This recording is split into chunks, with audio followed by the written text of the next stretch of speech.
어느 동네에서 가난한 집 아이들 20명을 모아서 빵을 나누어 준 빵집 주인 아저씨에 대한 이야기가 있습니다. 이 빵집 주인이 20여 명 되는 아이들을 모아놓고 아이들에게 이 바구니 안에 들어있는 빵을 한 덩어씩 가지고 가라.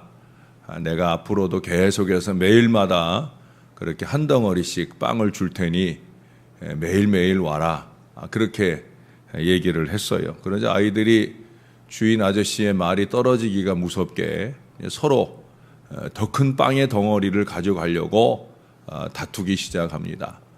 덩치가 큰 아이부터 해서 큰 빵을 다 집어가지고 가고 마지막에 아주 조그만 빵 하나가 남아 있었는데 그때 허름한 옷차림을 입은 아주 자그마한 소녀 하나가 그 마지막 남은 빵 한 덩이를 들고 그 주인에게 감사한 마음으로 그 주인의 손등에다가 입맞춤을 하고 그러고 이제 이 아이가 갔어요.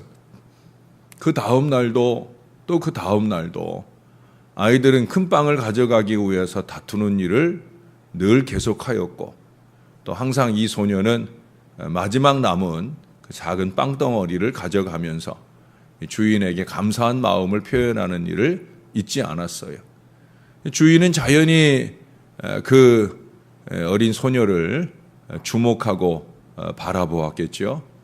그리고 한참이 지난 어느 날 이 소녀의 어머니가 여느 날처럼 소녀가 가져온 빵을 가족들과 나눠 먹기 위하여 빵을 써는데 그 빵 안에서 은으로 된 돈들이 거기서 여러 입 나오게 된 거예요. 엄마는 그 돈을 주인 아저씨에게 갖다 드리도록 아이에게 주었고 아이 역시도 아마 주인이 일하다가 반죽 안에 잘못 동전을 빠뜨렸나 보다 생각을 하고 큰 돈이었지만 그 돈을 주저없이 가지고 가서 주인에게 갖다 드렸습니다. 빵에 이런 것들이 들어있었어요. 아마 실수하시고 넣으신 것 같아요 라고 얘기했지만 주인은 웃으면서 그 아이에게 그러더라는 거예요. 아니다 얘야. 이건 너를 위해서 내가 일부러 넣어둔 거라. 가져가서 부모님들과 함께 유용하게 잘 쓰도록 해라 하는 그런 말씀을 남겨주셨다라고 하는 거예요. 저는 이 글을 읽으면서 예수 믿는 우리 모든 사람들이 이 아이 같은 마음이면 얼마나 좋을까. 양보에 있어서, 감사에 있어서, 정직에 있어서 우리 믿는 사람들은 이래야 되지 않느냐 하는 생각을 해보게 됩니다. 그러나 많은 경우 안타깝게 우리들은 권리에 있어서나 축복에 있어서는 큰 빵을 골라가는 아이들처럼 적극적이다가 의무나 헌신에 있어서는 이 아이처럼 소극적인 경우를 보일 때가 많이 있습니다. 남들 다 하고 나면 그때 하지, 안 남으면 말지 하는 그런 태도를 견지할 때가 많이 있다는 거예요. 그것은 헌신에 따르는 위험 부담 또는 손해 또 그것을 과연 내가 잘 해낼 수 있을까 하는 그런 염려들 때문이 아닌가 하는 생각을 합니다. 물론 간혹 그 손해를 보지 않기 위해 교회 일을 하고 나서는 어김없이 자기 몫을 챙기는 그런 대단한 마음들도 있긴 합니다. 그러나 대부분의 헌신자들은 적어도 교회를 위해 주님을 위해 헌신할 때 대가를 바라지 않고 하는 경우들을 많이 보게 됩니다. 특히 이제 오늘 아침에도 무명으로 새벽 제단에 감사 예물을 드리셨는데 이런 경우들도 마찬가지죠. 우리가 대가를 바라고 예물 헌신을 하게 되는 경우들 거의 없잖아요. 그렇기 때문에 그 헌신이 선뜻 나서기가 쉽지 않은 것일 수도 있습니다. 그러나 그게 바로 헌신의 보람이며 우리는 이 땅에서 대가보다는 영원한 하늘나라에서의 엄청난 상급을 기대하기에 힘들고 괴로워도 그 길을 가는 거예요. 적어도 저는 그런 마음 때문에 이 길을 가고요. 또 저와 함께하는 여러분들도 그런 마음이기를 늘 소원하는 간절한 마음을 하나님께 토하곤 합니다. 여러분, 우리가 그런 점에서 이 땅에서 악착같이 챙길 것을 너무 다 챙기게 되면, 특별히 그것이 칭찬이나 박수인 경우에 우리는 천국의 우리의 헌신 통장에 남아있는 것이 하나도 없게 되는 그런 불행한 결과를 만나게 될 수 있다는 거예요.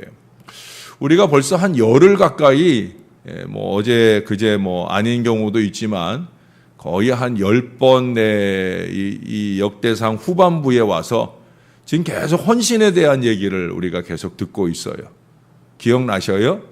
지난주에는 거의 매일 헌신에 관한 얘기를 들었습니다. 참 여러 가지 의미에서 헌신을 도전하고 또 헌신을 잘할 수 있게 해주는 많은 말씀들을 어제 말씀드린 대로 하나님이 설명해 주셨고 정해 주셨고 가르쳐 주셨어요.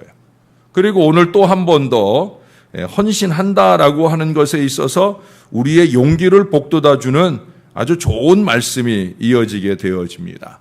오늘도 이 두 구절 안에서 헌신에 임하는 분들에게 용기가 되는 그런 말씀들이 나오는 걸 보게 됩니다. 여러분, 사실 이 헌신의 자리에 서게 된 이 솔로몬은 아주 어린 나이에 왕이 된 거예요. 그는 아직 채 20살도 안 됐어요. 이스라엘의 공적 헌신의 연령인 20살. 사실은 이 시기에 원래 이제 30살이었는데 지금 이제 다윗이 솔로몬에게 제사장들을 세울 때 20살 이상 이렇게 계수하여 세우라 하면서, 그런데 지금 솔로몬은 그 20살도 안 된 거예요. 더군다나 왕이 되자마자 이 성전 건축이라고 하는 이 대업을 아버지가 맡겨주신 거예요. 더군다나 솔로몬의 아버지 다윗이 어떤 사람입니까? 좀 대단한 왕이 아니잖아요. 좀 대단한 아버지가 아니잖아요. 믿음에 있어서나 업적에 있어서나 지금까지 이스라엘의 역사에 있어서 다윗만한 인물이 없을 정도로, 또 앞으로도 다윗만한 인물이 없을 거라고 보여질 정도의 대단한 사람이에요. 어린 솔로몬의 입장에서 볼 때 이게 얼마나 많이 부담이 되는 일인지 몰라요. 자연히 적잖은 두려움이 그를 사로잡을 수 있으리라 여겨집니다. 그래서 오늘 다윗은 말씀을 시작하면서 두려워하지 말아라. 그러면서 이 솔로몬에게 용기를 준 권면을 두 가지 합니다. 첫째는 뭐예요? 20절에 보니까 20절 중간 이하에 보면 여호와 하나님, 나의 하나님이 너와 함께 계신다. 나의 하나님이 너와 함께 하신다. 참 대단한 아버지가 아들에게, 대단한 왕이 다음 왕에게, 대단한 헌신자가 다음 헌신자에게 주는 최고의 덕담이 아닐까 생각이 들어요. 나의 하나님이 너의 하나님, 나의 하나님이 너와 함께 하신다. 우리가 지난 주일날 우리 하나님이라는 말씀 우리가 낮 시간과 오후 시간에 공부하면서 오후 시간에 제가 그랬잖아요. 옆 사람의 하나님이 아니라 나의 하나님이다. 다른 교회 하나님이 아니라 우리 교회 우리 하나님이다. 그 우리 하나님, 나의 하나님, 그 체험을 근거로 해서 그 하나님이 너랑도 함께 하실 거야. 이 권면을 하고 있다는 거예요. 여호수아서의 1장을 시작하면서 모세도 여호수아에게 이 유언을 남겼었습니다. 제자 엘리사에게 갑절의 영감을 더해준 엘리야도 이런 마음으로 자기의 겉옷도 내어주고 사역도 위임하고 영감도 갑절로 허락하지 않았을까? 저는 모든 이 교회의 헌신자들이 다음 헌신자들에게 다른 건 몰라도 이 고백을 넘겨줄 수 있었으면 좋겠어요.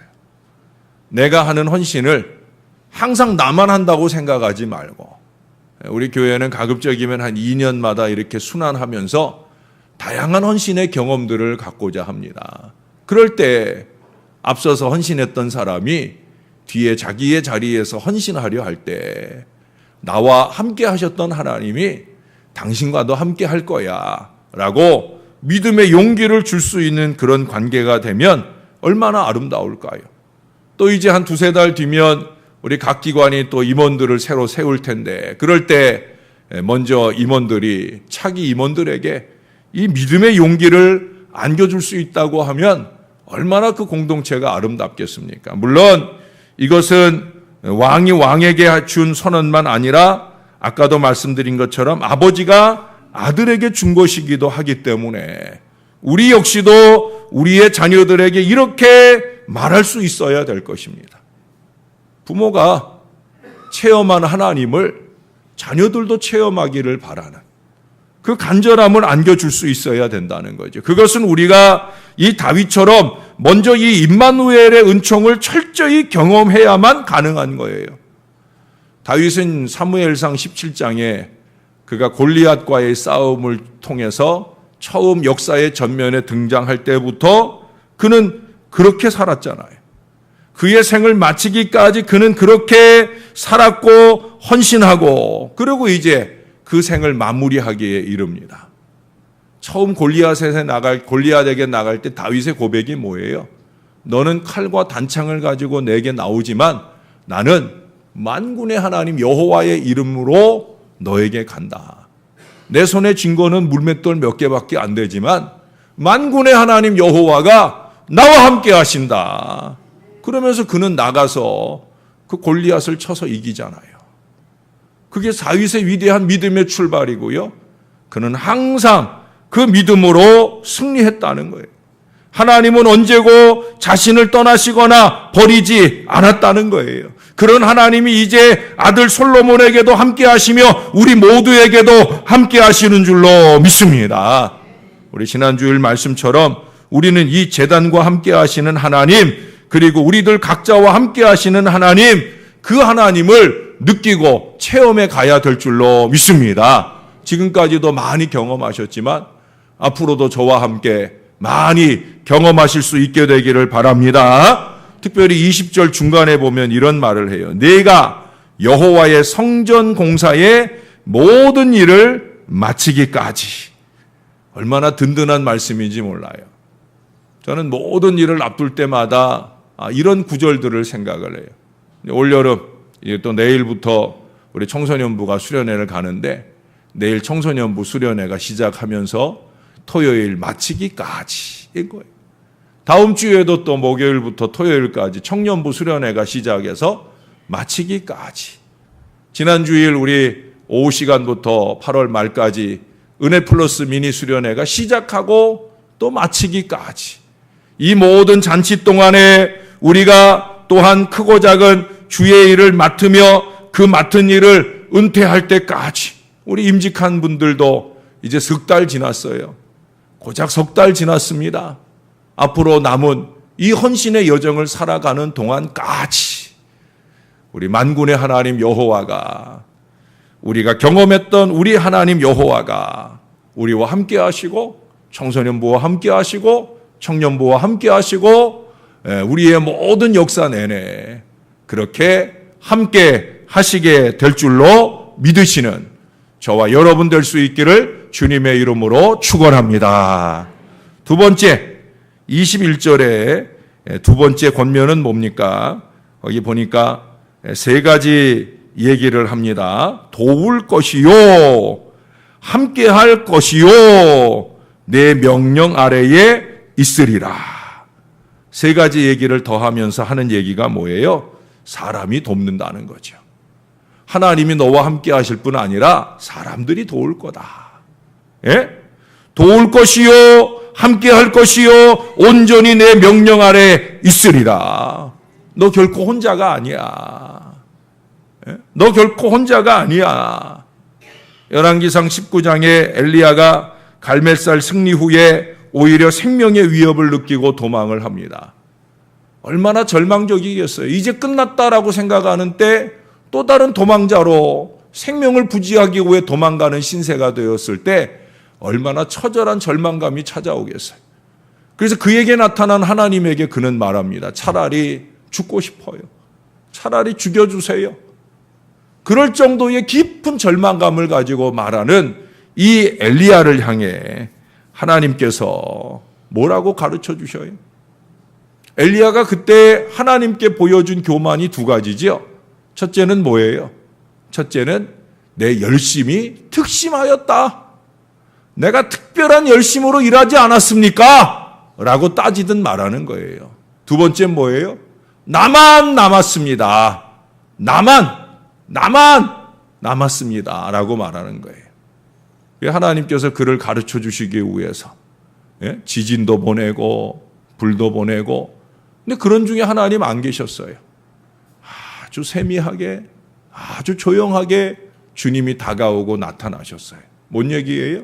얘야, 요란한 열심만 열심이 아니다. 조용히 보이지 않는 가운데 열심 내는 얼마든지 많은 사람들이 있다. 그러면서 하나님이 말씀하신 게 뭐예요? 내가 7,000명의 사람을 남겨두었다. 너만 아니야. 내가 7,000명이나 더 남겨뒀어.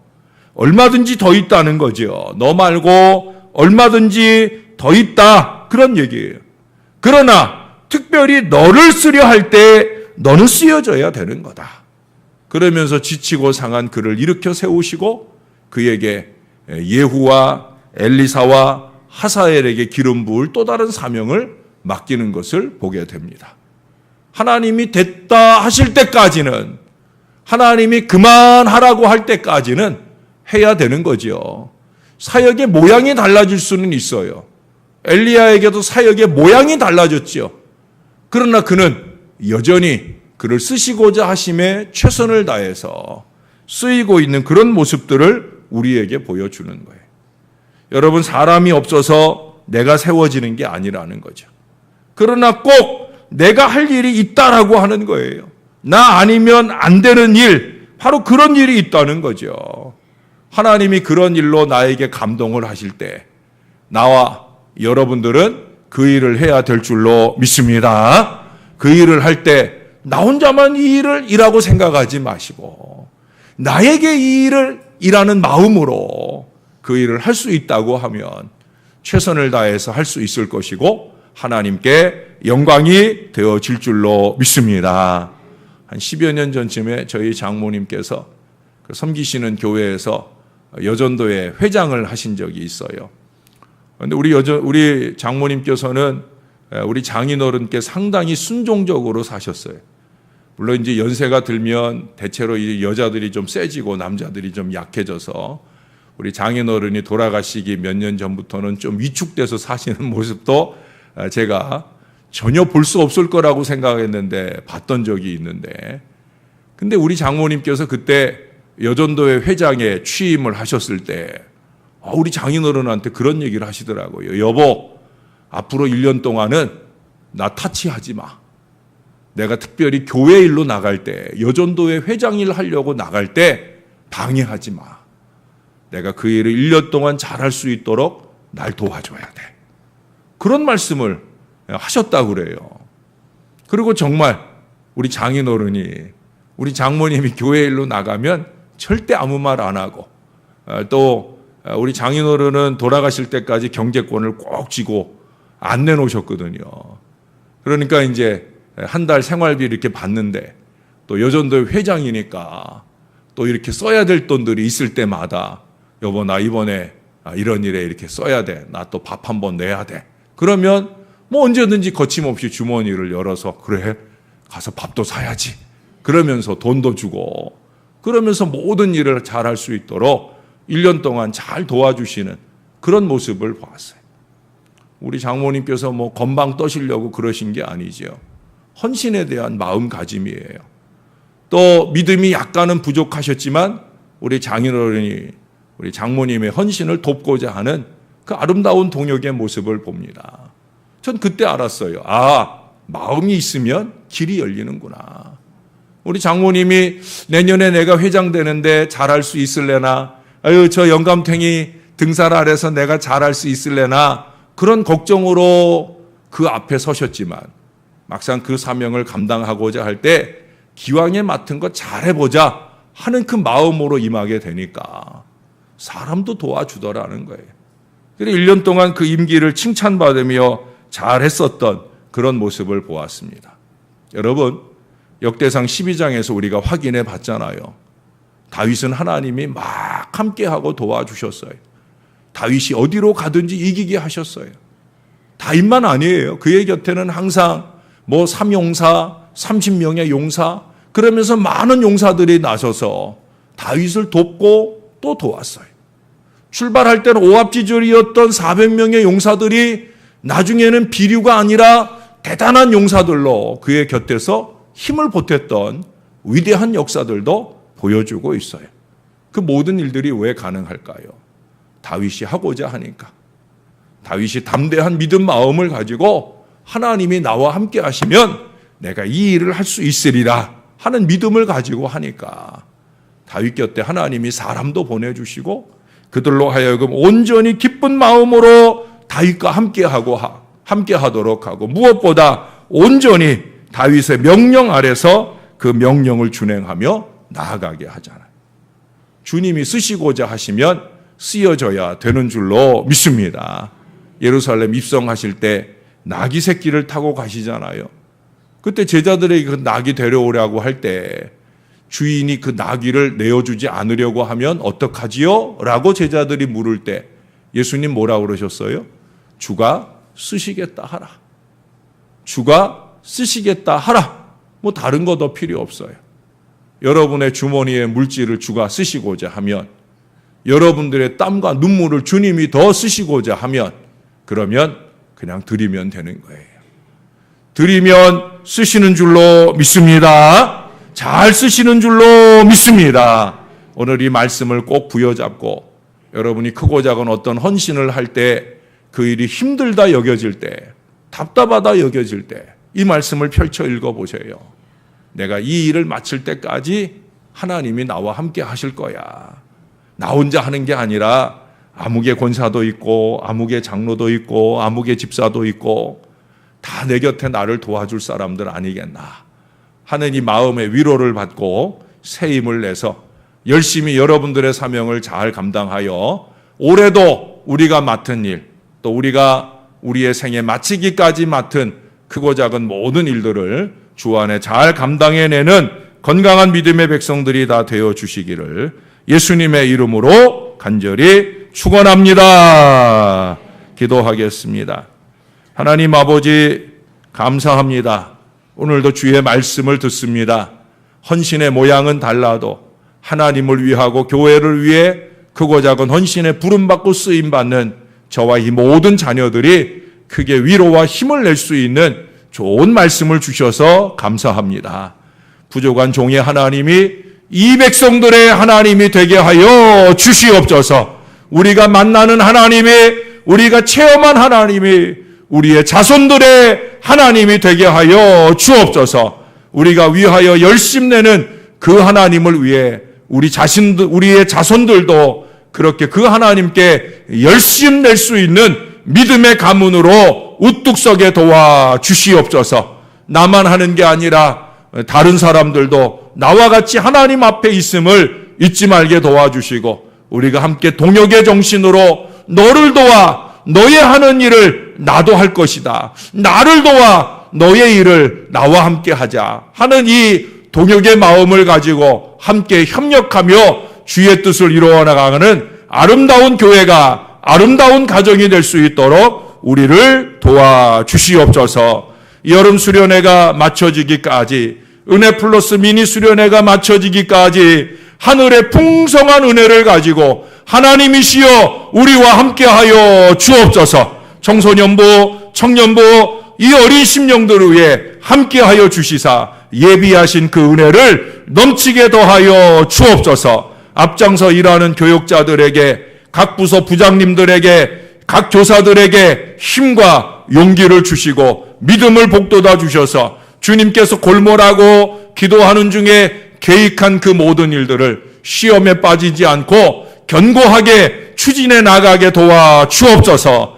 날씨 좀 바뀌었다고, 상황이 좀 달라졌다고 이리 바꾸고 저리 바꾸며 어리석게 행하는 지도자들 되지 말게 하시고 가슴에 주신 하나님의 뜻을 따라 그 뜻을 온전히 수행함으로 어린 심령들의 심령 가운데 하늘의 은혜를 물붓듯 부어주시는 은혜로운 수련회를 경험하도록 역사하여 주시옵소서. 오늘도 새벽 아침 귀한 예물로 주 앞에 올려드리는 복된 손길이 있습니다. 섬기는 제단은 달라도 한 하나님을 섬기며 그 하나님께로부터 오는 말씀을 사모하고 새벽 열심을 내오니 여정 후에 신령한 은혜와 복을 주시고 이 재단의 새벽 재단에서 받은 바 은혜를 가지고 섬기는 재단을 더 열심히 있게 섬기고 헌신하는 신령한 여종 될 수 있도록 은혜를 베풀어 주옵소서. 소원하는 모든 기도에 풍성한 응답과 역사를 더하여 주시옵소서. 감사합니다.